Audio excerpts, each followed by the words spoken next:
Hello friends, कैसे हैं आप सभी लोग। उम्मीद करता हूँ सभी अच्छे होंगे, सभी खुश होंगे। तो मैं आपके सामने फिर हाजिर हूँ आज एक नया वीडियो लेके। ये वीडियो क्या है? आज आपका एसएससी जेई का प्री वाला एग्ज़ाम हुआ है सिविल इंजीनियरिंग का फर्स्ट शिफ्ट में। ओके। और ये क्वेश्चंस का जैसे आप जानते होंगे सीबीटी टेस्ट होता है, कंप्यूटर बेस्ड टेस्ट होता है। पेपर नहीं मिलता है तो मेमोरी बेस पे लोग अपने सवाल भेजते हैं जितने जितने को लोगों को याद रहते हैं, और उन क्वेश्चंस के आधार पर ये क्वेश्चन पेपर तैयार किया जाता है और उसमें देखा जाता है कि क्या क्या सवाल आए थे, ताकि बाकी आने वाले शिफ्ट यानी कि जो आज तो 9 तारीख है, जो 10 तारीख को 10 अक्टूबर और 11 अक्टूबर को सिविल का होने वाला है, उनमें जो जो भी क्वेश्चंस आने वाले हैं इस पहले वाली शिफ्ट से थोड़ा सा आइडिया लग जाता है कि बाकी 2 या 3 शिफ्ट जो भी बची हैं सिविल की, आई थिंक 3 शिफ्ट और बची है, उसमें किस तरह का पेपर आ रहा है। ठीक है। तो दिन भर मैंने डेटा कलेक्ट किए हैं बहुत सारे प्लेटफॉर्म से, टेलीग्राम हो गया, व्हाट्सअप हो गया, बाकी चैनलों से हो गया, कहीं कुछ था कहीं कुछ था। और शाम तक मैं पूरे रिलायबल डेटा कलेक्ट कर सका, जो जो सवाल आए थे, जो मेरे बेस्ट ऑफ द नॉलेज हैं कि हाँ ये सवाल कन्फर्म है जो आज के पेपर में सिविल में आए थे। तो स्टार्ट करते बिना किसी देर किए हुए जितने भी सवाल हैं। मैं इस पेपर को बहुत लंबा नहीं खींचने वाला हूँ। जनरली लोग 2-2 घंटे का वीडियो बना रहे हैं, लेकिन मैं मुश्किल से आपको 20 या 25 मिनट के अंदर सारे सवाल बताने वाला हूँ, उनका सॉल्यूशन भी बताने वाला हूँ। और सॉल्यूशन के आसपास जितनी भी चीज़ें आपकी क्या है मिलती जुलती हैं, वो भी मैं आपको बताने वाला हूँ कि क्या क्या संभावनाएं आने वाले हैं उसमें। तो ये पेपर आपका एसएससी जेई के लिए आने वाले जो 3 शिफ्ट उसके लिए भी काम आएगा, और साथ साथ बाकी जो एग्जाम्स हैं आपके यूकेपीएससी जेई हो गया और स्टेट जेई के भी काम आ सकता है। तो बिना देरी के स्टार्ट करते हैं। जिन लोगों ने चैनल सब्सक्राइब किया, थैंक यू वेरी मच। और वीडियो शुरू करने से पहले प्लीज़ चैनल सब्सक्राइब कीजिए। इस तरह के सारे पेपर मैं सॉल्व करने वाला हूँ आपके लिए, जितने भी होने वाले हैं। और सब्सक्राइब किया है तो इसे लाइक कर दीजिए। तो पहला सवाल देखते हैं जो आज के पेपर एसएससी जेई में आया था। Liquid limit is 55 and plastic limit is 20 sorry. Which type of soil is there, किस टाइप की सॉइल है इसमें। जहाँ तक जो लोग बता रहे हैं, इसमें जो ऑप्शन आए थे CH CL MH करके, इस तरह से 4 ऑप्शन आए थे। तो किस तरह से सवाल सॉल्व होगा, मैंने इसे डिटेल सॉल्व किया है। ऐसा अगर मैं बताऊंगा तो बहुत टाइम लग जाएगा आपको। ठीक है। देखिए, आपने देखा होगा जो ये वाला चैप्टर क्लासिफिकेशन ऑफ सॉइल वाला जब आप पढ़ेंगे तो लिक्विड लिमिट और प्लास्टिसिटी में एक ग्राफ ड्रॉ किया जाता है, एक लाइन ड्रॉ की जाती है। इस लाइन को ए लाइन कहा जाता है। एक क्वेश्चन ये भी आ रखा है इसी पेपर में कि इस ए लाइन की इक्वेशन क्या होती है। इसकी ए लाइन की इक्वेशन आपकी होती है ये IP = 0.73 WL - 20 WL आपके लिक्विड लिमिट है। ओके। एक सवाल तो आपका ये बन रखा है जो भी आगे आएगा आपके पास। ठीक है। अब इसमें किस टाइप की सॉइल है ये देखने के लिए आपको 2 IP निकालने पड़ेंगे। एक तो IP जो ए लाइन का आईपी है, इस लाइन का जो आईपी है वो इस फॉर्मूले से निकलता है, जैसे ये इक्वेशन है ही। क्योंकि इस लाइन की इक्वेशन क्या है 0.73 WL - 20। तो यहाँ पर WL की वैल्यू रखेंगे जो भी सवाल में दे रखी होगी। सवाल में WL की वैल्यू दे रखी है 55। तो इस ए लाइन के लिए जो आईपी की वैल्यू है, आईपी क्या समझ रहे हैं अब, ये वर्टिकल डायरेक्शन पे जो नापा जा रहा है, ऑर्डिनेट में जो नापा जा रहा है, रखने के बाद 25.55% आईपी की वैल्यू हुई। अब आईपी ऑफ सॉइल की वैल्यू निकालेंगे WL - WP। अब ये कैसे होता है, क्या होता है, फिर बहुत बड़ा डिस्कशन हो जाएगा। मुझे लग रहा है जिसने आर्टिकल पढ़ा हुआ समझ रहा होगा। आईपी ऑफ सॉइल को आप निकालेंगे तो WL - WP, WL की वैल्यू 55 दे रखी है, WP की वैल्यू 20 दे रखी है, तो 35% आ गया। इसमें कहने का मतलब है कि जो लाइन ऑफ आईपी वो तो 25% में पड़ रही है, जो हमारी सॉइल के लिए जो आईपी आ रहा है वो 35% में पड़ रहा है।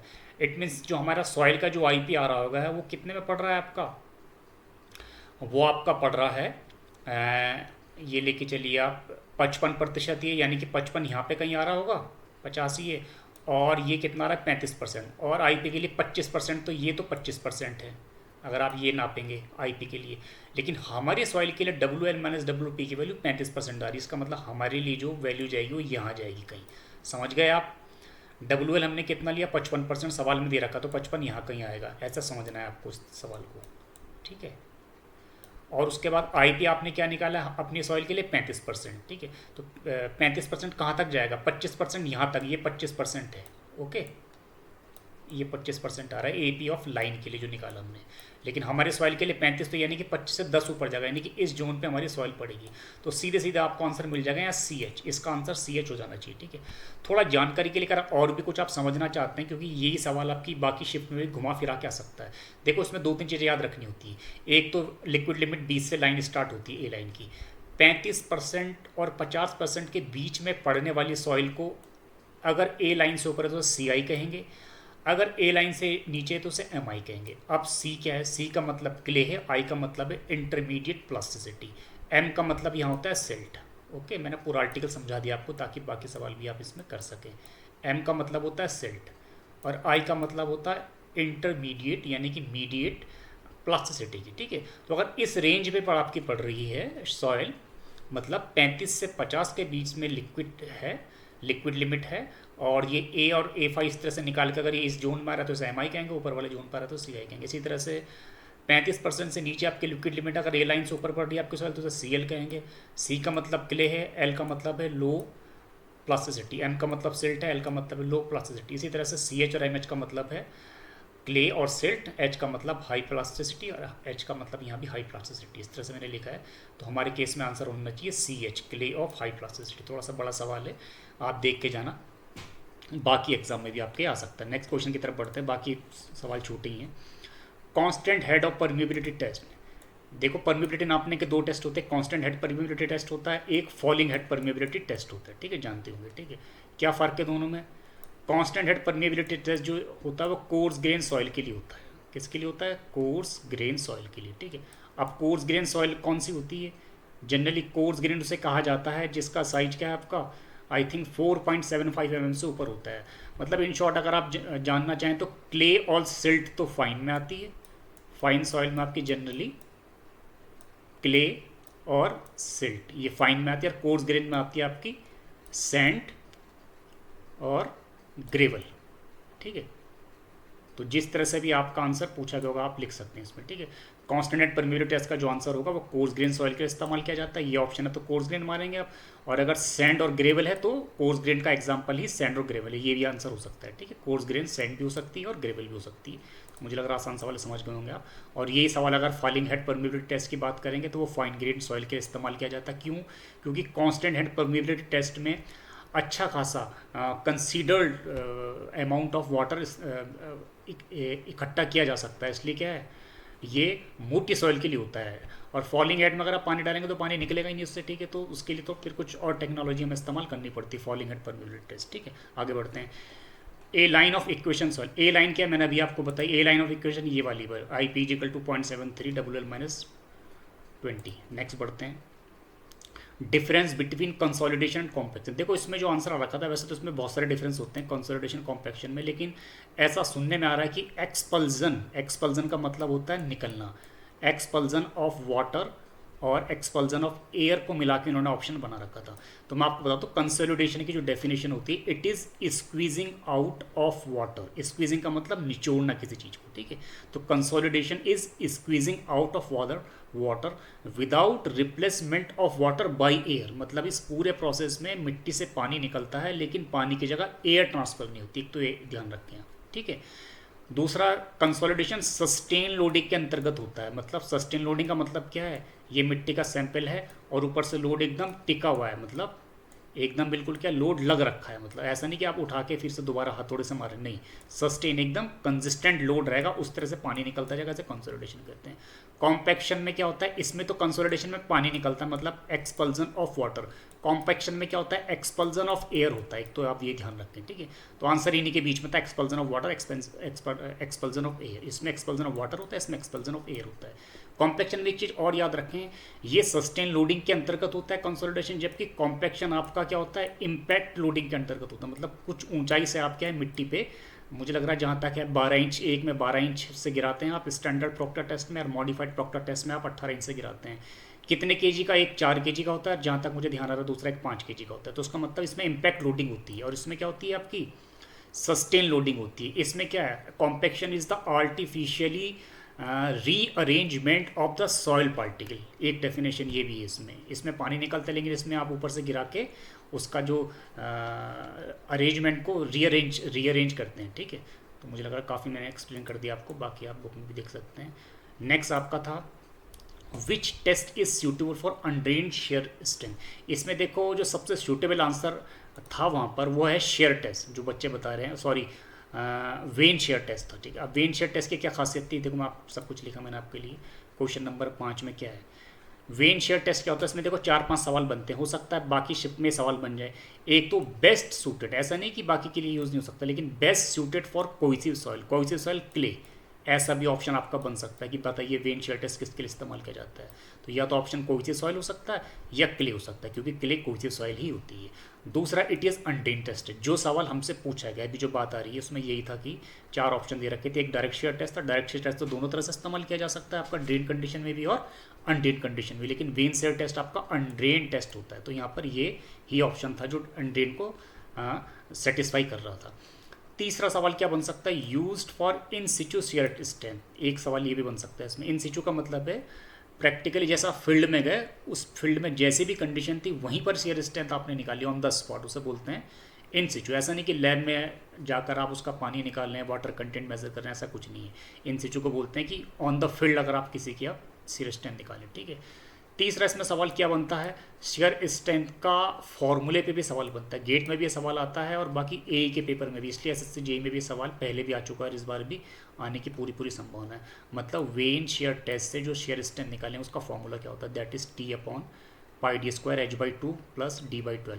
एच क्या है, वेन शेयर में क्या होती है, 4 पत्तियां लगी होती हैं, ब्लेड टाइप से समझ लो, बिल्कुल आपकी क्या होती हैं, मजबूत होती हैं और बिल्कुल इसकी थिकनेस भी बहुत कम होती है और ये 4 पत्तियों को आप घुमाते हैं, ठीक है। तो अगर सॉइल की शेयर स्ट्रेंथ कम होगी तो ये आसानी से घूम जाएगा और सॉइल की शेयर स्ट्रेंथ ज़्यादा होगी तो इसे घूमने में काफ़ी एफर्ट हमें लगाना होगा। उसी आधार पर शेयर स्ट्रेंथ को मेजर कर दिया जाता है। टी टॉर्क है, टॉर्क वही है कि जितनी ताकत से आप इसे घुमा रहे हो, फोर्स इंटू डिस्टेंस, और डी डाया है इसका, एच इसकी हाइट है। इस तरह से 3-4 सवाल आपका वेन शेयर टेस्ट से बन सकते हैं, ठीक है। तो इनमें से ये वाला सवाल हमसे पूछा गया था। नेक्स्ट बढ़ते हैं, क्या है नेक्स्ट सवाल आया था कि moment of resistance for Fe415 and M20। देखो मोमेंट ऑफ रेजिस्टेंस जनरली अगर आपको लिमिट स्टेट और वर्किंग स्टेट नहीं बता रखा है तो हम इसे लिमिट स्टेट ही लेके चलेंगे।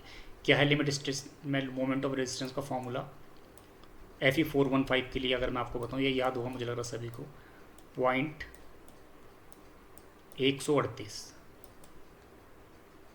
FC के BD²।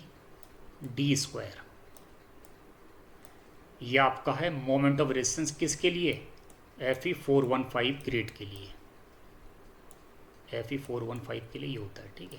तो इसी के लिए पूछा यहाँ पर। तो हम क्या करेंगे, यहाँ पर FCK की वैल्यू क्या रखेंगे आप, M20 ग्रेड, तो FCK की जगह रख देंगे आप 20 न्यूटन पर mm²। BD² वैसे ही रहेगा क्योंकि हमसे पूछा है, MOR पूछा है, तो हम यहाँ पर इसे करके अगर सॉल्व करेंगे तो याद होनी चाहिए आपको ये वैल्यू, क्योंकि डिज़ाइन में बार बार हम इस्तेमाल करते हैं। वैल्यू 2.76 आती है, ओके। तो ये आ जाएगा 2.76 BD²। Fe415 के लिए मोमेंट ऑफ रेजिस्टेंस, Fe415 और M20 ग्रेड के लिए मोमेंट ऑफ रेजिस्टेंस 2.76 BD² हो सकता है। अगर इसकी जगह यहाँ पर Fe500 होता तो भी आपको याद रखना है, हो सकता है नेक्स्ट शिफ्ट में वो 15 को हटा के 415 को हटा के Fe500 दे दे, तब मोमेंट ऑफ रेजिस्टेंस में 138 की जगह 133 आता है, बस। बाकी और कोई फ़र्क नहीं होता है, ठीक है। बाकी FCK की वैल्यू आप रख देंगे जो भी दे रखी होगी, ठीक है। तो 138 FCK के लिए, Fe415 के लिए, और Fe500 के लिए 138 138 और 133 याद रखें आप, ठीक है। नेक्स्ट देखते हैं, स्पैन अपॉन डेप्थ रेशो। देखो आपको याद होगा स्पैन अपॉन डेप्थ रेशो ये कंट्रोल और डिफ्लेक्शन का आर्टिकल है कि डिफ्लेक्शन को कैसे कंट्रोल किया जा सकता है। Span upon depth ratio cantilever के लिए होता है 7, ये वैल्यू होती है 7 कैंटिलीवर के लिए होती है, 20 आपके सिंपली सपोर्टेड बीम के लिए होती है और 26 आपके लिए होती है कॉन्टिन्यूस बीम के लिए। 7 कैंटिलीवर, 20 सिंपली सपोर्टेड और 26 कॉन्टिन्यूस बीम के लिए, ठीक है। अगर इतना रेशो होता है स्पैन अपॉन डी का तो उसमें डिफ्लेक्शन जो भी आएगा विद इन परमिसिबल ही होगा, ऐसा कोड कहता है, ठीक है। बट इन तीनों वैल्यूज़ में एक चीज़ और भी याद रखें आप, these value are limited up to span of 10 metre. ये सारी जो स्पैन अपॉन डी के रेशो है 10 मीटर स्पैन तक ही सीमित है। अगर स्पैन आपका 10 मीटर से ऊपर आ रहा है तो इन वैल्यू को 10 अपॉन स्पैन से मल्टीप्लाई करना पड़ता है। जनरली इसमें बच्चे सवाल गलत कर देते हैं, ठीक है, अगर ये आर्टिकल याद ना रहा तो। अगर 10 मीटर तक स्पैन है तब तो 7, 20, 26 होगा रेशो, और 10 मीटर से ऊपर स्पैन है, माना 12 मीटर है, तो इन रेशो में 10 अपॉन स्पैन जो भी आपका 10 मीटर से स्पैन दे रखा होगा सवाल में वो मल्टीप्लाई करेंगे। हो सकता है नेक्स्ट शिफ्ट में ये सवाल थोड़ा घुमा फिरा के आ जाए, तो बट यहाँ पे स्पैन आपका 7 मीटर था, 10 मीटर के अंतर्गत ही है, तो डेफिनेटली आप यहाँ पे क्या करेंगे, स्पैन अपॉन डी का कैंटिलीवर के लिए रेशो क्या निकालेंगे, 7 span upon D ratio for continuous length of 7 metre. तो यहाँ पे आप क्या करेंगे, सीधे इसका आंसर 7 हो जाएगा, ठीक है। और अगर ये पूछ रखा कि स्पैन अपॉन डी रेशो निकालिए तो स्पैन की जगह 7 और डी का जो वैल्यू दे रखी है सवाल में ये होगा। बट जनरली जो बच्चे सवाल बता रहे हैं वो सिर्फ ये आया था कि स्पैन अपॉन डी रेशो बताइए कैंटिलीवर का और लेंथ ऑफ बीम 7 मीटर के अंदर का, तो सीधे इसका आंसर 7 हो जाएगा, ठीक है। और अगर लेंथ क्या होता आपकी 7 मीटर से ऊपर माना 12 मीटर होती तो हम इस 7 को मल्टीप्लाई करते हैं 10/12 से, ठीक है। बट ऐसी स्थिति उसने उन्होंने दी ही नहीं, तो सीधे 7 इसका आंसर हो जाएगा, ज़्यादा आपको परेशान नहीं होना है, ठीक है। नेक्स्ट देखते हैं। नेक्स्ट देखो, अच्छा सवाल पूछा है इसमें इन्होंने, bond strength depend upon steel grade और कॉन्क्रीट ग्रेड। देखो मैंने इस तरह से सवाल उठाए हैं, यहाँ पर बहुत लंबा चौड़ा सवाल को नहीं बनाया है। मैं नहीं चाहता कि वीडियो कम से कम 1.5-2 घंटे का मैं खींचूँ मुश्किल से छोटे कम सवालों में, ठीक है। लेकिन जहाँ जहाँ पे उलझने की कंडीशन थी उन ऑप्शन को उठाया मैंने। Bond strength depend upon steel grade में डिपेंड करती है, कॉन्क्रीट ग्रेड में। बाकी में नन अबव रहा होगा या कुछ ऐसा तीसरा चौथा ऑप्शन रहा होगा जिसका कोई मतलब ही नहीं बैठता, ठीक है। सबसे पहले बॉन्ड स्ट्रेंथ का मतलब क्या है, देखो आपने डेवलपमेंट लेंथ का फॉर्मूला पढ़ा होगा, 5 sigma S T upon 4 tau B D होता है। 5 मैं लिख भी देता हूँ, sigma S T upon 4 tau B D, ठीक है, टाउ बी डी। ये टाउ बी डी की बात हो रही है यहाँ पर, बॉन्ड स्ट्रेंथ का मतलब है टाउ बी डी। तो ये पूछना चाह रहा है कि जो टाउ बी डी की वैल्यू है वो किस पे डिपेंड करती है, स्टील ग्रेड में, कंक्रीट ग्रेड में। सीधा सीधा आपने एक टेबल देखी होगी, वहाँ पर ग्रेड लिखा होता है M20, M25, M30, M40 और टाउ बी डी की वैल्यू नीचे दी गई होती है, ठीक है। तो उसमें क्या होता है कि वो डिपेंड जनरली किस में करती है, आपकी ग्रेड ऑफ कंक्रीट में डिपेंड करती है। बट उसमें एक लाइन भी नीचे लिखी होती है कि अगर HYSD बार इस्तेमाल की जा रही है, अगर माइल्ड स्टील है तब तो कोई दिक्कत नहीं, वो वैल्यू आप एज इट इज़ ले लो। लेकिन अगर आपकी HYSD बार इस्तेमाल की जा रही है, HYSD बार का मतलब Fe415 और Fe500, तो टाउ बी डी की वैल्यू 60% को आपको बढ़ानी पड़ेगी। इस एंगल से अगर आप देखें तो स्टील और ग्रेड पर भी डिपेंड करेगा अगर HYSD बार इस्तेमाल करते हैं। HYSD बार जरूरी नहीं कि 2 ही होती हैं, HYSD बार आपकी Fe550 भी होती है और एक नया ग्रेड भी इंट्रोड्यूस हुआ है Fe600, ठीक है। तो अब आपको देखना पड़ेगा सवाल किस तरह से पूछा गया है। मैंने आपको पूरी कहानी बता दी है। 5 सिग्मा स्टेपन 4 टाउ बी टी की वैल्यू देखेंगे, वर्किंग स्ट्रेस मेथड के लिए 0.8 आती है और लिमिट स्टेट मेथड के लिए ये वैल्यू होती है 1.2, ठीक है। तो ये तो जनरली पूछा नहीं होगा उसने, उन्होंने ग्रेड पे डिपेंड करने के लिए पूछा है। तो अगर माइल्ड स्टील की बात करेंगे तो जो ग्रेड पे डिपेंड नहीं करेगा फिर, ठीक है। और अगर क्या है HYSD बार होगी तो 60% इसकी वैल्यू बढ़ानी पड़ेगी। तो अकॉर्डिंगली आप आंसर 4 ऑप्शन से आंसर चुन सकते हैं, डिसीजन ले सकते हैं। मैंने पूरी कहानी आपको यहाँ पे बता दी, ठीक है। नेक्स्ट देखते हैं क्या है, maximum strain in concrete in rectangular beam. ये पता ही होगा स्ट्रेन डायग्राम आपको, स्ट्रेन डायग्राम क्या होता है, ऐसा ऐसा ऐसा ऐसा, ठीक है। तो मैक्सिमम स्ट्रेन यहाँ पे कितनी होती है 0.0035, तो सीधे सीधे इसका आंसर हो जाएगा 0.0035, ठीक है। यहाँ पे पॉइंट लगा लीजिए, ठीक है। और अगर यहाँ पे पूछेंगे तो इट शुड बी ES, मैं पूरा लिखूंगा नहीं, बहुत टाइम लग जाएगा, ES should be greater than और equal to 0.87 FI upon ES plus 0.002। तो कंक्रीट में पूछा तो उसका आंसर यहाँ पे 0.0035 हो जाएगा, ठीक है। नेक्स्ट बढ़ते हैं, 10वां सवाल था minimum cover for beam and cell. अब देखो ये सवाल के आंसर 2 तरह से सवाल बनता है, ठीक है, किताबों में मिल जाएगा आपको, मैंने लिख भी रखा है। एक तो इस तरह के ऑप्शन आएंगे आपके पास इस सवाल में, देखो आप इसे ढंग से समझ लें क्योंकि ये इंजीनियरिंग सर्विसेज IES में पुराने टाइम पे पूछा गया सवाल है, मुझे लग रहा है अर्ली 2000 का पूछा गया सवाल है ES में, और ये बहुत जगह सवाल लिया जाता है। हो सकता है आपके पास आने वाले शिफ्ट में आ जाए, ठीक है। Minimum clear cover beam slab column footing में सीधा सीधा इसका आंसर है 15, 25, 40 और 75, एक तो ये याद रखते हैं। अब प्रैक्टिकली डिजाइनिंग में क्या इस्तेमाल करते हैं उससे हमें कोई मतलब नहीं, क्योंकि अभी हमें एग्जाम निकालना है। जनरली हम 15 तो कभी लेते ही नहीं प्रैक्टिकल डिजाइनिंग में, 20 नीचे लेते ही नहीं कभी, ठीक है। बट ये सवाल पूछा गया है, UPSC में पूछा गया है, बहुत सारी किताबों में, तो आपको यही आंसर इसका सही माना जाता है, ठीक है। मुझे लग रहा है 25, 40, 75 तो ठीक है, लेकिन 15 से कभी मैं सेटिस्फाई नहीं होता इस सवाल के लिए। मैं हमेशा बोलता हूँ 15 क्या इतना नहीं लिया जाता है, बट ये हर जगह हर किताब में है, UPSC ने सेम माना है। बाकी ऑब्जेक्टिव बुक में भी इसका आंसर 15, 25, 40, 75 लेके चलेगा, तो आप यही याद रखें, मैं आपको ये राय दूंगा, ठीक है। अगर आप कोड की बात करते हैं, कोड क्या कहता है, एग्जैक्ट कोड क्या कहता है, ठीक है, कोड कहता है बीम के क्लियर कवर के लिए कि it should not be less than 15 mm, not less than the dia of such bar. Slab के लिए कोड कहता है कि it should not be less then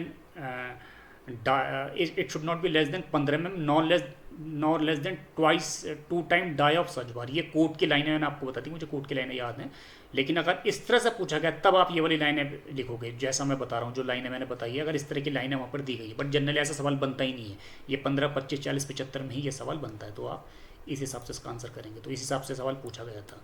अब बीम के लिए पूछा तो बीम उठा लीजिए, स्लैब के लिए पूछा तो slab. Next, length of hook for 16 mm diameter. अब देखो लेंथ ऑफ हुक के लिए आपको पहले समझाना पड़ेगा, ये सवाल इंपॉर्टेंट है और आने वाले शिफ्ट में भी आपका आ सकता है। मैंने पूरा एक फिगर आपके लिए बना रखा है, ये अपने खास जो मेरे पर्सनल नोट है वहाँ से मैंने आपके लिए उठाया है, और इसमें देख के ही आप ये ढंग से समझ सकते हैं कि क्या बात पूछी जा रही है। लेंथ ऑफ हुक क्या है, एंकरेज वैल्यू, बाकी फिगर में आपको बनाऊंगा तो आपको समझ में नहीं आने वाला। देखो इसमें क्या पूछा है, length of hook. Length of hook का मतलब एंकरेज वैल्यू ऑफ हुक, दोनों का मतलब है कि लेंथ ऑफ हुक का मतलब है कि जो मैंने ये ब्लैक ब्लैक कर रखा है शेडिंग, इसे लेंथ ऑफ हुक कहा जा रहा है, ठीक है। अच्छा, अब इसकी वैल्यू कितनी होती है, ठीक है। इसकी वैल्यू डिपेंड करती है कि किस टाइप का हुक है। एक तो स्टैंडर्ड यू हुक होता है, एक 90 डिग्री वाला हुक होता है, ठीक है। तो दो अलग अलग हुक है। तो ऑप्शन देख के मैं पूरी कहानी बता देता हूँ आपको, जो भी ऑप्शन है आपसे कुछ नहीं बचने वाला। अगर वो ये पूछता है कि बताइए लेंथ ऑफ हुक या anchorage value of standard hook की बात करता है, अगर स्टैंडर्ड हुक या यू हुक कहता है, स्टैंडर्ड यू हुक इसका पूरा नाम है, तो इसका मतलब ये समझिए अब इस लेंथ की बात हो रही है, और इसकी वैल्यू होती है 16 फाई, मैंने लिख भी रखा है देखो यहाँ पर, anchorage value of standard U hook, ठीक है। बुक में आप कहीं भी मिल जाएगी आपको फिगर, लेकिन बुक में समझने में आपको टाइम लगेगा, यहाँ जल्दी जल्दी मैं आपको बता सकता हूँ, ठीक है। नेक्स्ट, अगर यही सवाल ये पूछा है कि एंकरेज वैल्यू और लेंथ ऑफ हुक 90% हुक के लिए बताइए, तो इसका मतलब ये वाली बात हो रही है, ये जितना मोड़ा इसे एंकरेज वैल्यू ऑफ हुक कर रहा है। तो यहाँ के लिए 16 फाई होती है और 90 डिग्री के लिए वैल्यू होती है 8 फाई, ठीक है। और फाई क्या होता है, डाया ऑफ बार। अब इस सवाल में देखिए क्या पूछ रखा है उसने, length of hook for 16 mm dia. अब अगर उसने यहाँ पे ये दे रखा है कि स्टैंडर्ड यू हुक दे रखा है, तो आप 16 फाई रखोगे, ठीक है। अगर उसने 90 डिग्री का हुक दे रखा है तो आप 8 फाई रखोगे, और फाई की जगह हो जाएगा 16, ठीक है। इस तरह से बनेंगे। तो अगर कुछ भी नहीं दे रखा है तो हम बाई डिफ़ॉल्ट उसे स्टैंडर्ड हुक ही लेके चलते हैं। अगर बाई द वे ये भी नहीं दिया स्टैंडर्ड हुक है कौन सा है, 16 फाई, तो उस हिसाब से आप करोगे सवाल को, तो 16 इंटू फाई की वैल्यू इंटू 16 आ जाएगी, तो 256 आ जाएगा आंसर mm, ठीक है। अगर 90 वाली बात है तो 8 फाई आएगा, ठीक है। इसमें थोड़ा बच्चे ढंग से बता नहीं रहते, बस उन्हें इतना ही याद था कि ऐसा ऐसा है। तो अगर 90 डिग्री हुक के तो 16 इंटू 8 कितना होगा, 128 हो जाएगा आपका, ठीक है। तो इन दोनों में से मुझे लग रहा है ये वाला ऑप्शन बच्चे बता रहे थे कि 100 कुछ के आसपास ऑप्शन था, ठीक है। तो दोनों ही चीज़ों में आप आने वाले पेपर में कर सकते हैं। यूनिट ऑफ डायनामिक विस्कोसिटी होती है न्यूटन सेकेंड पर मीटर स्क्वायर, ये एमकेएस में है। और अगर सीजीएस में आप ये देखना चाहते हैं तो सीजीएस में इसकी वैल्यू होती है पॉइस, ठीक है। सीजीएस सिस्टम में डायनामिक विस्कोसिटी की जो यूनिट है दैट इज़ पॉइस, ठीक है। और एक पॉइस बराबर, ये भी याद रख लें आप, कन्वर्जन भी की जरूरत पड़ सकती है आपको सवालों में, एक पॉइस बराबर होता है 0.1 न्यूटन सेकेंड पर मीटर स्क्वायर, ठीक है।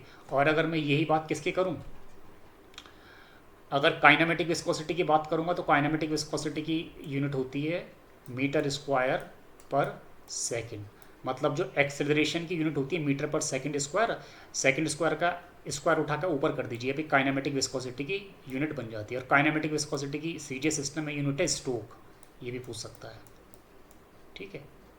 सीजीएस सिस्टम में जैसे इसकी पॉइस है, काइनेमेटिक विस्कोसिटी की स्टोक है, और एक स्टोक बराबर होता है 10⁻⁻⁴ मीटर स्क्वायर पर सेकेंड। तो पूरी बात मैंने आपको बता दी। अगर इससे रिलेटेड कोई सवाल आता है बाकी शिफ्ट में तो आपसे बचने वाला नहीं है। नेक्स्ट क्वेश्चन है हेज़ एंड पॉइज़ली इक्वेशन। अब हेज़ एंड पॉइज़ली इक्वेशन हमें पता तो रहती है, ऐसा नहीं कि हमने ये चीज़ें देखी नहीं। लेमिनार फ्लो वाला चैप्टर है फ्लूइड मैकेनिक्स में, वहाँ पर हेज़ एंड पॉइज़ली इक्वेशन है, बट हम ये भूल जाते हैं कि किसको कहा जा रहा है हेज़ एंड पॉइज़ली इक्वेशन। तो मैंने पूरा लिखा है, कोई दिक्कत नहीं। क्वेश्चन नंबर 13, ये देखिए आपने लेमिनार फ्लो पढ़ा होगा सर्कुलर पाइप के, जब अंदर से लेमिनार फ्लो होता है तो वहाँ पे मान लीजिए आप ये सेक्शन है, इतना आपका सेक्शन, इस सेक्शन की लेंथ एल है।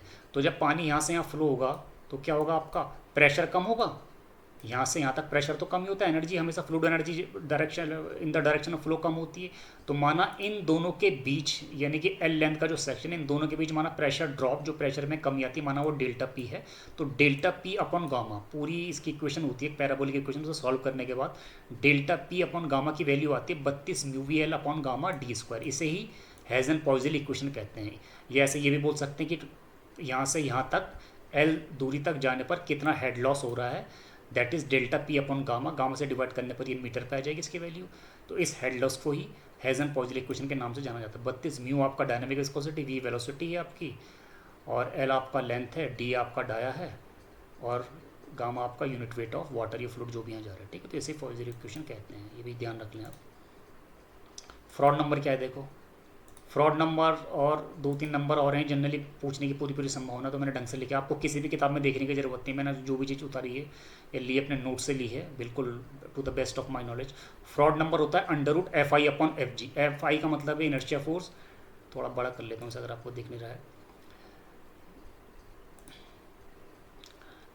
एफ आई का मतलब होता है इनर्शिया फोर्स, एफ जी का मतलब होता है आपका ग्रेविटी फोर्स। तो फ्रॉड नंबर क्या, एक तो इस तरह से सवाल पूछा जा सकता है, या तो ये दे रखा होगा उसने ऑप्शन में, या अगर ऑप्शन में फ्रॉड नंबर में ये नहीं दिया होगा तो इसे सॉल्व करने के बाद एफ आई की वैल्यू भी रखते हैं, एफ जी की वैल्यू भी रखते हैं, या सॉल्व करने के बाद इसका एक वैल्यू और आती है, इसे सॉल्व करने के बाद V upon under root G D, जो आप ओपन चैनल फ्लो में इस्तेमाल करते हैं बार बार। तो ये भी आ सकता है फ्रॉड नंबर की डेफिनेशन में, और ये भी V upon under root G D भी आ सकता है। वी वेलोसिटी होती है जिसे ओपन चैनल फ्लो से निकल रहा है। डी में आप थोड़ा परेशान हो सकते हैं, डी हाइड्रोलिक डेप्थ होती है। हाइड्रोलिक डेप्थ का फॉर्मूला हाइड्रोलिक मीन डेप्थ से कंफ्यूज नहीं करना है R equal to A by P से, उससे कोई मतलब नहीं इसका, ये कुछ और है, ठीक है। यहाँ पे डी क्या होता है, हाइड्रोलिक डेप्थ, और हाइड्रोलिक डेप्थ हमेशा एरिया अपॉन टी होता है। माना ये सेक्शन है, कुछ भी हो सकता है, सेक्शन आपका सर्कुलर हो सकता है, रेक्टेंगुलर हो सकता है, ठीक है। तो ए एरिया, और एरिया को टॉप स्पीड से डिवाइड करेंगे तो हाइड्रोलिक डेप्थ आ जाती है डी। तो Froude number V upon under root G T, इस तरह से भी पूछा जा सकता है सवाल, और ऐसे भी पूछा जा सकता है सवाल। इसी तरह से रेनॉल्ड नंबर का भी फॉर्मूला इसी के साथ याद कर लीजिए। अब जैसे F I by F G था, ये F I upon F V, इसमें अंडर रूट नहीं है, ठीक है। मैं इसलिए आपको बताने वाला हूँ क्योंकि बाकी शिफ्ट में आपका एक काम आ सकता है। फास्ट रिवीजन थोड़ा भी करा रहा हूँ मैं आपको, ताकि इससे रिलेटेड कोई भी सवाल आपसे ना छूटे, क्योंकि इस टॉपिक में पूछने की पूरी संभावना है, ठीक है।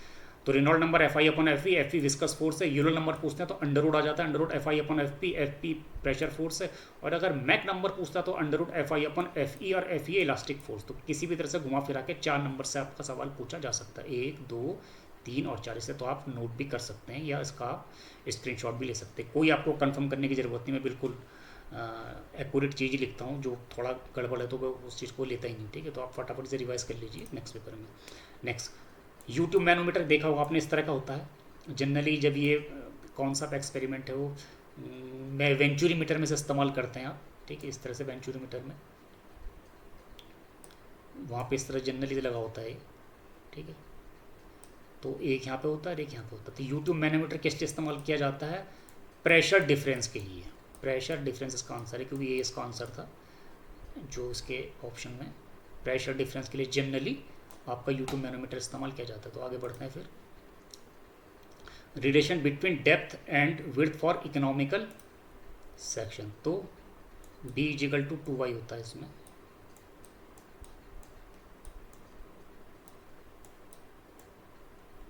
ये आपका बी है, ये आपकी डेप्थ, हमारा पानी यहाँ तक है, तो ये आपका डेप्थ हो गया। रेक्टेंगुलर सेक्शन के लिए बी इजिकल टू 2y होता है। और जहाँ तक मुझे याद आ रहा है आर की वैल्यू इसके लिए वाई के बराबर आती है, ठीक है। ये आप भी एक बार देख लीजिए आप, इसमें थोड़ा मुझे कन्फ्यूज़न हो रहा है। आर की वैल्यू आप एक बार चेक कर लेना, ठीक है। और देखते हैं shape of warning road sign. Warning वाले शेप्स कैसे होते हैं, ये आपका ट्रायंगल होता है, पूरा वाइट होता है, और पट्टी एक रेड कलर की होती है, ये वाली पट्टी। ये इसका आंसर है, बहुत जगह सवाल मिल जाएगा, ये होती है रेड कलर की, ठीक है। तो इस तरह का ऑप्शन उन्होंने दे रखा था, तो आप आराम से कर सकते हैं, ठीक है। Duty of canal is maximum eight field, ये तो बहुत जगह सवाल है, गुप्ता में मिल जाएगा आपको, ठीक है।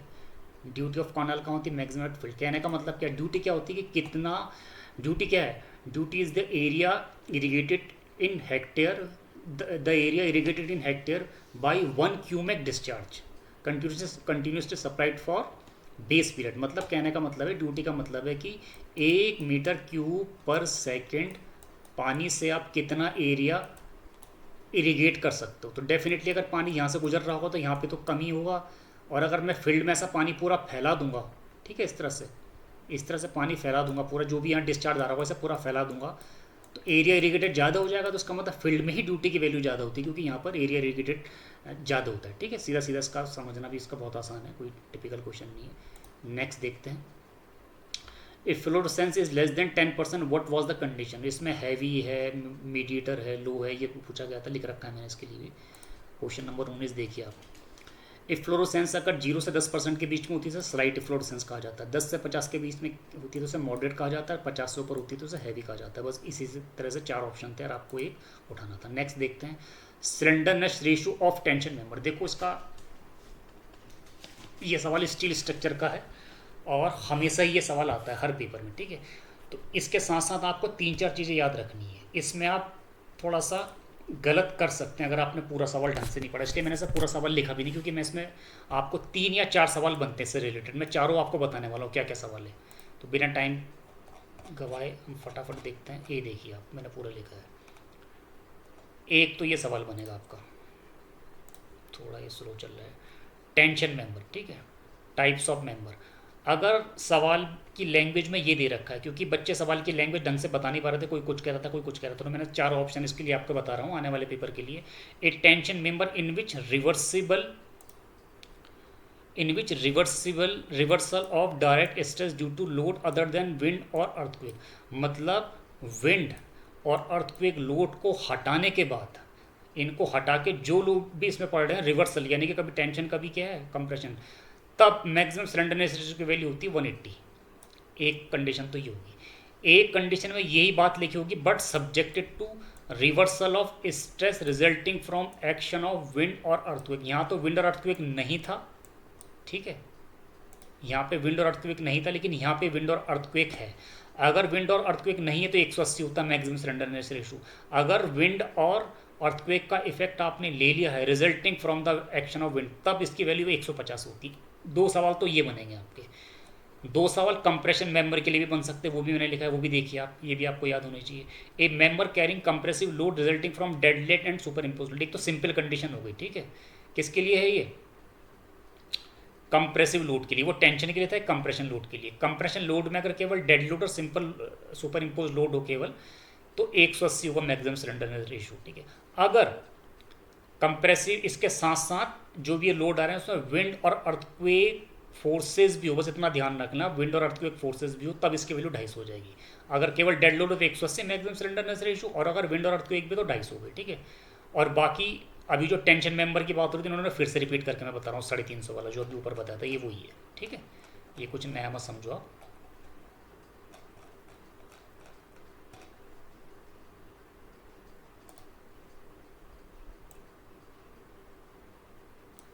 ये देखिए, ये और ये एक ही। ठीक है, तो इन चारों को आप याद रख लें, चाहे आपका स्क्रीनशॉट भी ले सकते हैं आप इसका, अगर टाइम कम है आपके पास तो ये देख लीजिए।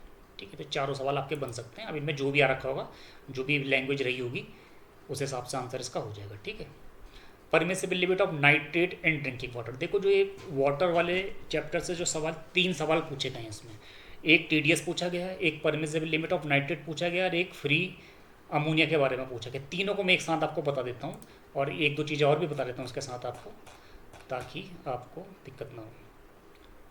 थोड़ा सा स्लो चल रहा है मेरा, ये देखिए आप, मैंने लिखा है permissible limit of nitrate in drinking water है 45 मिलीग्राम पर लीटर। अच्छा, मिलीग्राम पर लीटर को हम शॉर्ट में PPM भी कहते हैं, ये भी हो सकता है सवाल में, मिलीग्राम पर लीटर ना लिखते हैं, PPM पार्ट पर मिलियन लिखा गया, दोनों का मतलब एक ही होता है। TDS इन ड्रिंकिंग वाटर होता है 2000 मिलीग्राम पर लीटर। ये सवाल भी अभी आगे आने वाला है, तो मैं तीनों एक साथ बता रहा हूँ आपको। ठीक है, permissible limit of free ammonia की है 0.15 milligram per litre. Milligram per litre को फिर से PPM कह सकते हैं। ठीक है, ये ड्रिंकिंग वाटर की बात हो रही है। ठीक है, free ammonia 0.15 milligram per litre होती है मैक्सिमम, और फ्री अमोनिया के बाद जो ऑर्गेनिक अमोनिया होती है वो जहाँ तक मुझे याद आ रहा है 0.30 मिलीग्राम पर लीटर होती है। और उसके बाद जो आपका नाइट्रेट होता है ड्रिंकिंग वाटर में 45 मिलीग्राम पर लीटर होता है। और अगर नाइट्राइट पूछ लिया गया तो वो नील होता है, क्योंकि नाइट्राइट पॉइजनस होता है, जहरीला होता है, तो उसको उसका अमाउंट बिल्कुल भी आपके ड्रिंकिंग वाटर पे नहीं होना चाहिए। ठीक है, तो चारों मैंने आपको बता दिया। ठीक है, और जनरली एक सवाल और भी पूछा जाता है कि जो ब्लू बेबी डिजीज़ होती है वो किससे होती है? वो जनरली किससे होती है आपकी? नाइट्राइट जब नाइट्रेट में चेंज हो जाता है तो उसका आंसर हमेशा नाइट्रेट होता है। ठीक है, जनरली होती तो नाइट्राइट से ही हो, ठीक है, लेकिन जब नाइट्राइट आपका नाइट्रेट में चेंज हो जाता है, ठीक है, तो उसका आंसर नाइट्रेट होता है। ठीक है, या 3-4 सवाल एक साथ आपके हो गए। तो ड्रिंकिंग वाटर मैंने आपको बता ही दिए। Impact test is use for toughness और हार्डनेस। तो जनरली ध्यान रखना, हार्डनेस और टफनेस में थोड़ा सा फर्क होता है, अगर मैं इसमें बताऊंगा बहुत टाइम लग जाएगा, लेकिन इम्पैक्ट टेस्ट हमेशा टफनेस के लिए होता है, हार्डनेस के लिए नहीं होता है। यहाँ पे इम्पैक्ट में टी आ रहा है और टफनेस में भी टी आ रहा है, इस तरह से याद रखेंगे, सवाल आपको बहुत जगह मिल जाएगा। ठीक है, impact test is use for toughness. Extra widening in road, question number 23। ये देखिए, एक्स्ट्रा वाइडनिंग हाईवे की बात हो रही है, रेलवे की बात नहीं हो रही है। रेलवे में भी एक ये वाला आर्टिकल होता है, लेकिन अभी हम वहाँ की बात बाद में करेंगे कभी। ये लेकिन ये किसकी बात हो रही है? यानी कि एक्स्ट्रा वाइडनिंग इन हाईवे का मतलब है जब मोड़ आती है आपकी हाईवे में, तो मोड़ को थोड़ा सा और ज़्यादा वाइड कर दिया जाता है, तो एक्स्ट्रा वाइडनिंग कराया, यानी कि जितनी रोड है उससे ज़्यादा मोड़ पे रोड की चौड़ाई होती है, उसे बोलते हैं एक्स्ट्रा वाइडनिंग। तो एक्स्ट्रा वाइडनिंग ये निकालते कैसे, इसकी मैथमेटिक्स के यही पूछा है। NL² / 2R + V/9.5 under root are. ये वाले हिस्से को हम मैकेनिकल वाइडनिंग कहते हैं और ये वाले हिस्से को हम बोलते हैं साइकोलॉजिकल वाइडनिंग। तो ये सवाल भी बन सकता है, दोनों को जोड़ के बन जाता है टोटल वाइडनिंग इन हाईवे। N क्या है आपका? नंबर ऑफ लेन है। L क्या है? ये वाली लेंथ है, व्हील बेस की जो लेंथ होती है L होती है। R आपका रेडियस है मोड़ की, V km/h में होता है यहाँ पर। ठीक है, और R फिर से रेडियस हो गई आपकी। ठीक है, ये सवाल भी आपका हो गया। फैटिक क्या होता है? फैटिक होता है रिवर्सल ऑफ स्ट्रेस। ठीक है, मतलब क्या मतलब हुआ रिवर्सल ऑफ स्ट्रेस का? माना कोई मेंबर, स्टील में आती है generally problem, reversal of stress. माना कोई मेंबर है और उसमें क्या, पहले टेंशन लग रहा है, फिर कंप्रेशन लग रहा है, फिर टेंशन लग रहा है, कंप्रेशन लग रहा है, तो इस तरह की फेलियर को क्या बोलते हैं? फैटिक फेलियर होने के चांसेस होते हैं इस तरह की condition. Permissible limit of free ammonia मैंने आपको बता दिया। V B considered is used for workability. अब देखो इसमें 2-3 सवाल, एक सवाल इसमें और आया है, जहाँ तक जो जानकारी आ रही है उसमें वीबी टेस्ट से संबंधित 2 सवाल देखे गए हैं, या एक ही सवाल के अंदर 3-4 ऑप्शन देखे गए। तो मैं आपको पूरा वीबी टेस्ट की पूरी बात ही खत्म कर देता हूँ। क्या है देखो, वीबी टेस्ट किस लिए इस्तेमाल होता है। वर्केबिलिटी के लिए 4 टेस्ट होते हैं। ठीक है, कुछ भी पूछा जा सकता है आपका आने वाले टाइम पे। एक फ्लो टेस्ट भी वर्केबिलिटी के लिए, slump test, compacting factor test और वीबी कंसिस्टोमीटर, चारों टेस्ट वर्केबिलिटी के लिए इस्तेमाल होते हैं। बहुत हाई वर्केबिलिटी नापनी हो तो फ्लो टेस्ट, क्योंकि वीबी टेस्ट वेरी लो, ये वाला सवाल आ रखा हमारे पास। ठीक है, ये पूछा गया कि VB consistometer is used for very low workability या हाई, ये 4 ऑप्शन रखे थे। तो मैं आपको चारों के लिए बताता हूँ। फ्लो टेस्ट की बात आएंगे तो वेरी हाई के लिए, स्लम टेस्ट थोड़ा मीडियम वर्केबिलिटी का, कंपैक्टिंग फैक्टर लो, और वीबी कंसिस्टोमीटर आपका वेरी लो वर्केबिलिटी के। सेकंड में इसमें वैल्यू आती है, सेकंड में नापा जाता है, ये भी पूछ लेते हैं कई बार। ठीक है, TDS मैंने आपको बता दिया 2000 मिलीग्राम पर लीटर अगर ड्रिंकिंग वाटर में। What apparatus is use for consistent test? तो विकेट एपरेटस में आपने देखा होगा 3 चीज़ होती है। एक प्लंजर होता है, तो कंसिस्टेंसी के लिए हम क्या इस्तेमाल करते हैं? प्लंजर। ठीक है, सीधा इसका आंसर प्लंजर था। और कई बार वो क्या होता है, प्लंजर की डायमेंशन भी पूछ लेता है, तो प्लंजर की डायमेंशन भी आप याद रख लें। प्लंजर इस तरह से होता है, विकेट एपरेटस के नीचे लगाया जाता है कंसिस्टेंसी निकालने के लिए। ठीक है, तो डाया तो इसका 10 mm होता है, और इसकी जो ये हाइट होती है प्लंजर की वो 50 mm होती है, ये भी आपसे पूछा जा सकता है। और जो निडल होती है, एक आपकी क्या होती है, इनिशियल सेटिंग के लिए होती है और एक फाइनल सेटिंग के लिए होती है। तो इनका जो निडल की जो डायमेंशन होती है वो भी 1/1 का ये होता है, 1 mm ये होती है और 1 mm ये होता है आपका इनिशियल सेटिंग के लिए जो नीडल होती है उसका क्रॉस सेक्शन अगर ये रेक्टेंगुलर हो तो 1 mm/1 mm, यानी कि 1 mm² उसका क्या होता है? एरिया होता है। ये सवाल भी पूछा जा सकता है आपको। नेक्स्ट बढ़ते हैं। Sulphate resisting cement is used for, देखो 2 चीज़ों के लिए इस्तेमाल करती है जनरल, जो मुझे याद आ रहा है। एक तो मरीन वर्क के लिए, यानी कि समंदर के किनारे अगर कोई कंस्ट्रक्शन होना हो वहाँ पे सल्फेट रेजिस्टेंट का इस्तेमाल किया जाता है। क्यों? क्योंकि समंदर के पानी पे सल्फेट होता है, सल्फेट अटैक करता है कंक्रीट में, तो उससे कंक्रीट का क्रोजन हो सकता है, इसलिए सल्फेट रेजिस्टिंग सीमेंट उसमें इस्तेमाल करना जरूरी है मरीन वर्क में। दूसरा, सीवर पाइप में भी आपकी क्या होती है? सल्फेट रेजिस्टिंग सीमेंट का इस्तेमाल किया जाता है। तो मरीन वाला ऑप्शन मुझे लग रहा है इसमें था, जैसे कि लोग बता रहे थे, तो सल्फेट रेजिस्टिंग। नेक्स्ट देखिए, इसमें 2-3-4 स्टेटमेंट थे, उसमें सही स्टेटमेंट को आपको करेक्ट करना था, तो मैंने राइट वाला ऑप्शन लिख दिया आपके लिए। ठीक है, cement should feel smooth when rubbed between finger, जब उंगली के बीच में सीमेंट को अगर आप रब करोगे तो उसे स्मूथ फील होना चाहिए, ये सही ऑप्शन है। और जब अपना हाथ आप सीमेंट के बैग के अंदर डालोगे तो इट शुड फील कूल, ठंडा होना चाहिए। ठीक है, 2 ऑप्शन सही थे। 31वां सवाल, scrap value of salvage. Scrap value का मतलब ये, माना आपने सरिया 1 टन मंगाया अपने काम के लिए, ठीक है, 1 टन सरिया आपने मंगाया, ठीक है। तो ज़रूरी नहीं कि 1 टन पूरा आपका कंस्ट्रक्शन में लग जाएगा, ठीक है। कई बार होता है कुछ स्टील के टुकड़े आपके फालतू के हो जाते हैं। माना आपको क्या है 11.5 मीटर की लेंथ का सरिया चाहिए था, लेकिन सरिया तो 12 मीटर लेंथ का होता है, तो आधा मीटर सरिया का टुकड़ा आपका बेकार बच गया। हो सकता है इसका कहीं भी यूज़ ना हो पाए। इस तरह के बचे हुए टुकड़े जो होते हैं उन्हें स्क्रैप वैल्यूज़ कहते हैं। तो स्क्रैप वैल्यू जनरली कितने प्रतिशत दी जाती है? 10% दी जाती है। हम ये मान के चलते हैं कि 10% तो स्क्रैप के रूप में हमारा स्टील बच ही जाएगा, ठीक है। बाकी चीज़ों के लिए आप स्क्रैप वैल्यू इस्तेमाल कर सकते हैं, सीमेंट वगैरह के लिए, लेकिन स्टील में ज़्यादातर ये शब्द इस्तेमाल किया जाता है। तो स्क्रैप वैल्यू और सॉल्वेज वैल्यू की वैल्यू 10% ली जाती है, ठीक है। नेक्स्ट सोम का देख लेते हैं, बड़ा आसान सवाल आ रखा है। सोम में देखो उन्होंने क्या पूछा है। यहाँ पर ये बीम दे रखी थी, सेंटर पे लोड दे रखा है 20 किलो न्यूटन का, 30 किलो न्यूटन का, ये 1 मीटर और ये क्या है आपका कैंटिलीवर है। Bending moment at centre and fix and, centre ये वाला, तो यहाँ पे बेंडिंग मोमेंट क्या होगा? 30 into 1, 30 kilo newton into metre. 30 ही होगा, यहाँ इसके इसके रिस्पेक्ट में ले रहे हैं हम, इसके एक्सेस के अबाउट ले रहे हैं मूवमेंट, तो इससे दूरी हो जाएगी 30 into 1, 30 kilo Newton metre.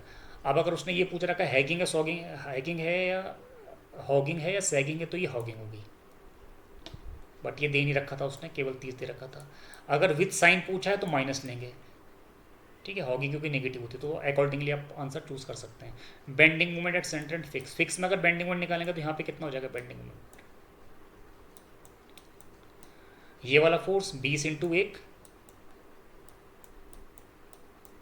Plus दोनों फोर्सेस का मूवमेंट लेंगे, 30 भी तो लेना पड़ेगा, 30 इंटू 1 और 1 2, तो इन्हें अगर दोनों को जोड़ेंगे 30 दूना 60 और 20 80, 80 किलो न्यूटन मीटर आपका क्या आ जाएगा? बेंडिंग मोमेंट आ जाएगा एट फिक्स। बहुत ही इजी सवाल है, कोई भी कर सकता है, ठीक है। और S F eight fix support, यानी कि शेयर फोर्स एंड फिक्स पर पूछा, तो शेयर फोर्स क्या होता है? Algebraic sum of all the forces.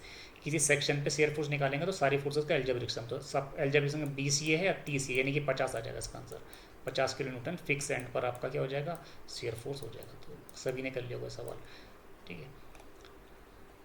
Next देखो, स्ट्रेंथ ऑफ बीम के बारे में पूछा गया। डिपेंड्स अपॉन जेड पे डिपेंड करती है, ई आई पे डिपेंड करती है, आई पे डिपेंड करती है। देखो ये बेंडिंग मोमेंट की अगर आपने क्वेश्चन पढ़ी हो, sigma upon Y equal to M upon I equal to E by R. अगर मैं एम अपॉन आई इसे लिखता हूँ, ठीक है, आई, वाई को अगर मैं क्या है यहाँ से हटाकर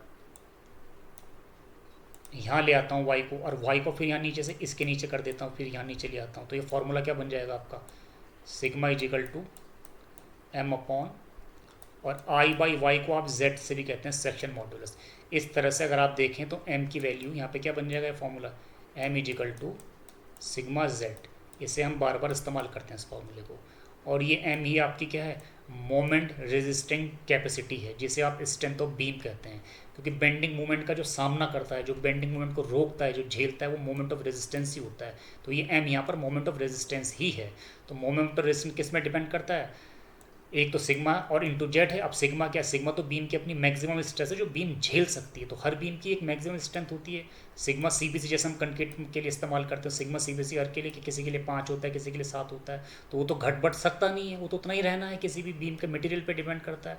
बट जेड आपका घट बढ़ सकता है। आप सेक्शन को टेढ़ा मेढ़ा, लंबा चौड़ा ऊंचा करके करा होगा आपने, जेड की वैल्यू आप घटा या बढ़ा सकते हैं सेक्शन की शेप को चेंज करते हुए। इसलिए मोमेंट ऑफ रेजिस्टेंस जनरली किस पे डिपेंड करेगा? मोमेंट ऑफ रेजिस्टेंस या स्ट्रेंथ ऑफ बीम करेगी जेड पे डिपेंड। तो इसका आंसर होगा जेड। मुझे लग रहा आप समझ गए इस बात को, कई बार ये सवाल आता है। तो इस तरह से मैंने आपको पूरा सवाल, जितने भी मेरे पास सवाल बिल्कुल ऑथेंटिक आ पाए थे, जिनका मतलब पूरा जो रिलायबल थे कि हाँ भाई इतने 32 सवाल मैंने देखे, 33 सवाल मैंने देख लिए। बाकी सवाल भी अगर जो बचे कुछ अगर मेरे पास आते हो तो मैं एक वीडियो और बना के उन्हें भी अच्छे से इलेबोरेट कर दूंगा आपके लिए। तो इस पेपर को आप बहुत ध्यान से सारे सवालों को देखिए, इससे मिलते जुलते सवालों को भी तैयार रखिए। कोई दिक्कत हुई तो मुझसे कमेंट में आप पूछ सकते हैं। उम्मीद करता हूँ आपको ये वीडियो पसंद आया होगा, और अगर पसंद आएगा तो प्लीज़ चैनल जरूर सब्सक्राइब कीजिए। आने वाले और भी पेपर मैं आपको सॉल्व करने वाला हूँ बिल्कुल इलेबोरेटेड तरीके से, और बिल्कुल आपका टाइम कम से कम यूज़ करते हैं। ये नहीं कि मैं आपको 3 घंटे का वीडियो बना के दे रहा हूँ, ठीक है। तो प्लीज़ चैनल सब्सक्राइब भी कीजिए और शेयर भी कीजिए। Thank you very much.